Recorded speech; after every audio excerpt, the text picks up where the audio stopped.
আচ্ছা, ধন্যবাদ আপনাদের সবাইকে সহযোগিতা করার। একটা ঘোষণা।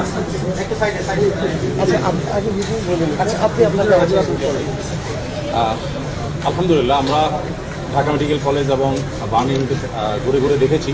প্রত্যেকটা পেশেন্টের কাছে আমরা গিয়েছি। উপদেষ্টা মহোদয় ছিলেন, সাজিদ ভাই ছিলেন, আমরা অন্যরা ছিলাম।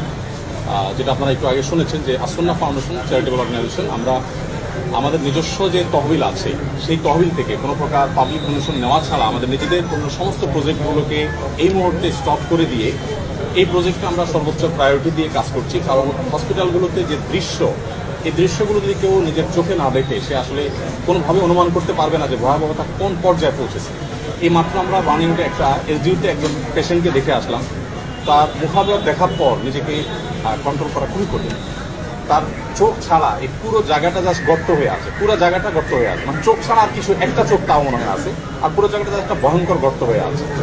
তো আলহামদুলিল্লাহ, আমরা এর আগে সাজিদ ভাই এসেছেন, এই পেশেন্টেরই আগের অবস্থার তুলনায় এখন অনেক ভালো।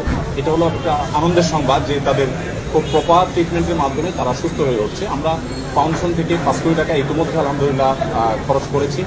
আরও 5 কোটি টাকা আমরা আমাদের অন্যান্য প্রজেক্টগুলোকে সংকুচিত করে হলেও এখানে আমরা খরচ করছি। এবং শুধু আমরা নয়, আমার মনে হয় যে সারা দেশের মানুষ তাদের সাথে আছে। আমি বিভিন্ন জায়গায় গিয়েছি, সাধারণ মানুষ তাদের জন্য বিচলিত, সবাই দোয়া করছে। আমরা আশা করব যে তারা খুব দ্রুততার সাথে সুস্থ হয়ে উঠবেন এবং ইনশাআল্লাহ তারা স্বাভাবিক জীবনে ফিরে আসবেন এবং শেষ পর্যন্ত তাদের পাশে সারা দেশের সর্বস্তরের মানুষ, বিশেষ করে আলেম সমাজ, মসজিদ মাদ্রাসা থেকে তারা অনবরত তাদের জন্য দোয়া